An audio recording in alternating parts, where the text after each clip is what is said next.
कई बार भूल रहे अंदर पाप हो जावे, उन्हों भी प्रायश्चित करो, पश्चाताप करो। और जो लोग जान बूझन पाप कर रिया है, मैं तो कहूं ब्याने भगवान ही बचाए।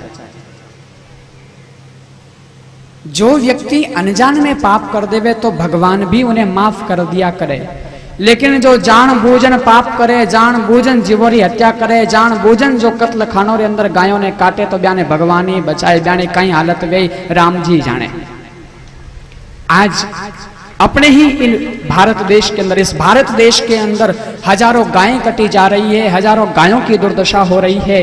अरे देखो तो सही, ये हमारा देश, ऋषियों का देश, ये भारत देश, हमारी यह भारतीय संस्कृति, कितना सुंदर देश, और इस देश के अंदर आज गायों की ऐसी दुर्दशा हो रही है। इस देश के अंदर आज ऐसे भी कई दुष्ट प्रकृति के लोग हैं जो इस देश की जड़ें उखाड़ने में लगे हैं। चने का पौधा है, यदि आप उस चने के पौधे में जो चने आ रहे हैं उसको खाओगे तो कोई उसकी चिंता की बात नहीं है, क्योंकि चने के पौधे में से जितने चने आ रहे हैं, जितने खाते रहोगे उतने ही फल और आते रहेंगे, कोई चिंता की बात नहीं। लेकिन यदि कई लोग ऐसे भी होते हैं जो चने के पौधे को ही उखाड़ कर खाना शुरू हो जाते हैं, तो उसके अंदर जो फल हैं वो खा लिए, उसके बाद खत्म हो गए, उसके बाद यदि आप फल प्राप्त करना चाहेंगे उस पौधे से प्राप्त नहीं कर सकते। उसी प्रकार कई लोग इस देश की जड़ें ही उखाड़ने में लगे हैं, इस पूरे देश को ही खत्म करने में लगे हैं। और जब तक इस देश के अंदर गायें काटी जाएगी, कत्ल खाने के अंदर गायें काटी जाएगी,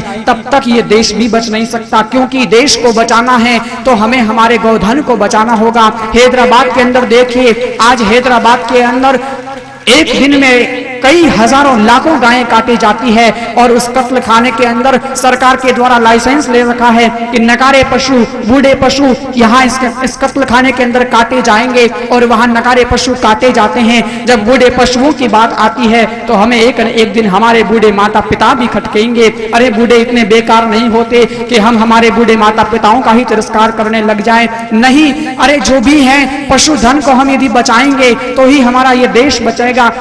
हमें यदि हमारा जीवन बचाना है, हमें हमारे देश को बचाना है। आज इस देश के अंदर पानी खत्म होता जा रहा है, और जो पानी बचा है वो भी जहर होता जा रहा है, क्योंकि जिस जगह, जिस शहर के अंदर गायें काटी जाती है, जहां कत्ल खाने हैं और हजारों की संख्या में रोज जहां गायें काटी जाती है, उस गाय की जमीन ने अभिश्राप दे दिया है कि वहां का पानी ही खारा हो जाएगा, जहर प्रदूषित पानी हो जाएगा। तो धीरे धीरे धीरे इन गायों, ये गायें कट रही है, पशुधन कट रहा है, गौधन कट रहा है, तो उसके कारण कितनी ही विकट परिस्थितियां हमें झेलनी होगी। अरे स्वामी परम पूज्य श्री राम सुखदास जी महाराज कहते थे कि जब अभी तो तुम ट्रैक्टरों से काम चलाते हो, हल करते हो और धान वगैरह प्राप्त कर लेते हो, लेकिन एक समय ऐसा भी आएगा जब डीजल खत्म हो जाएगा, पेट्रोल खत्म हो जाएगा, ये ट्रैक्टर आप देखते रहोगे, आप उसका उपयोग नहीं कर सकते हो। उस समय हमारे बैल काम आएंगे, लेकिन जब तक ये बैल यदि कट जाएंगे तो हम क्या खेती करेंगे? अरे हम क्या धान प्राप्त करेंगे? हम क्या अनाज प्राप्त करेंगे? क्या उस समय तुम पैसों को चबाओगे? क्या उस समय तुम नोटों को खाओगे, उससे अपना पेट भरोगे? अरे कितना भी हो जाए, कितना भी व्यक्ति बिजनेस क्यों ना कर ले, कितना भी बड़ा व्यापारी क्यों ना बन जाए, लेकिन पेट भरने के लिए उसे भी अनाज ही खाना होगा। तो हमें हमारे बैलों को बचाना होगा, हमें हमारी गायों को बचाना होगा, इस गौधन को बचाना होगा। अरे हमने कितनी ही पीड़ा सही, हम कितने दिन गुलाम बने रह गए। अरे आज भारत स्वतंत्र होते हुए भी, स्वतंत्र होते हुए भी, आजाद होते हुए भी भारत गुलामी की ओर जा रहा है। मैकाले ने कहा था, जब भारत स्वतंत्र हुआ तो लोगों ने कहा अरे भारत तो स्वतंत्र हो गया। मैकाले ने कहा चिंता मत करो, मैं भारतवासियों को, इन लोगों को ऐसी पढ़ाई करा के जाऊंगा कि ये भारत आजाद होने के बाद में भी, स्वतंत्र होने के बाद में भी ज्यादा दिन स्वतंत्र नहीं रह पाएगा। एक न एक दिन ये गुलामी झेलेगा ही झेलेगा, गुलाम हो ही जाएगा। और वही आज हालत हमारी हो रही है। ये देश धीरे धीरे गुलामी की ओर जा रहा है। कितनी ही पीड़ा हमने सही, अरे अब तो कम से कम उस पीड़ा से मुक्त हो, कम से कम अब तो जागृति लाओ। लोग तो सरकार पर भरोसा करते हैं, लोग नेताओं पर भरोसा करते हैं। अरे ये नेता कुछ भी नहीं करने वाले हैं। नेता तो आपको 2-4 गोलियां देकर के सुलाना चाहेंगे, नशे की गोलियां देकर के सुलाना चाहेंगे, क्योंकि जब तक लोग सोते रहेंगे तब तक ही ये अपनी गद्दी पर बैठ सकते हैं, राज्य कर सकते हैं। लेकिन अब हम लोगों को आगे आना होगा। नेताओं के भरोसे बैठे रहे तो नेता तो केवल अपना स्वार्थ देखते हैं, परमार्थ की भावना इनके मन में होती ही नहीं है। भारत के नेता ही ऐसे हैं। लेकिन अब हमें कदम आगे बढ़ाने होंगे, हमें ही आगे आना होगा।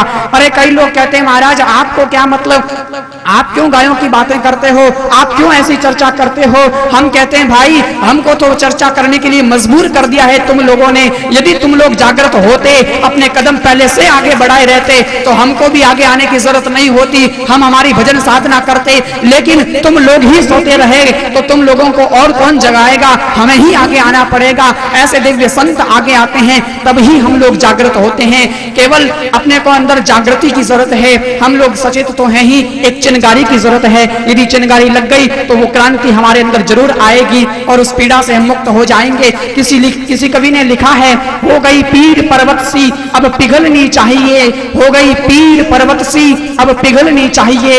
इस हिमालय से अब कोई नई गंगा निकलनी चाहिए, इस हिमालय से अब कोई नई गंगा निकलनी चाहिए। सिर्फ हंगामा खड़ा करना मेरा मकसद नहीं, सिर्फ हंगामा खड़ा करना मेरा मकसद नहीं, मेरी कोशिश है कि ये सूरत अब बदलनी चाहिए। अरे मेरे सीने में नहीं तो तेरे सीने में सही, लेकिन हो कहीं तो आग, लेकिन आग जलनी चाहिए। अब क्रांति रूपी आग हमारे हृदय के अंदर जलेगी तो ही हम गोधन को बचा पाएंगे, तो ही हम पशुधन को बचा पाएंगे। आज ये विकट परिस्थितियां आई है सज्जनों, आज तक तो पशु तक सीमित है कि ये विकट परिस्थितियां बेचारे पशु झेल रहे हैं, गायें झेल रही है, ये दुख गायों को हो रहा है, तकलीफ सारी गायें सह रही है। लेकिन वही सारा दुख एक अवस्था ऐसी आएगी हमारे ऊपर आएगा, ऐसी कठिन परिस्थिति आ जाएगी तब हम जी ही नहीं पाएंगे और एक एक दाने के, एक एक अनाज के दाने के लिए हम लोग तरसेंगे।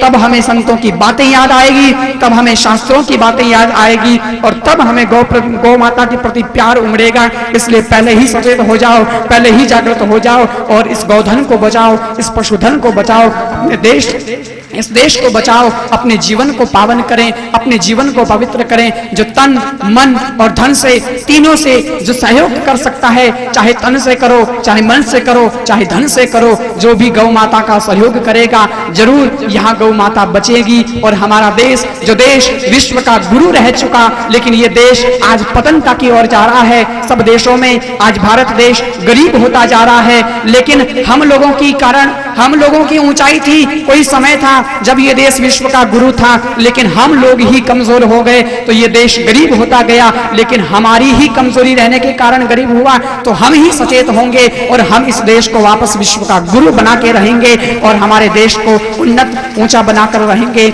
उन्नत होता रहेगा, गायें बचेगी तो ही हमारा देश बचेगा, तो ही हमारा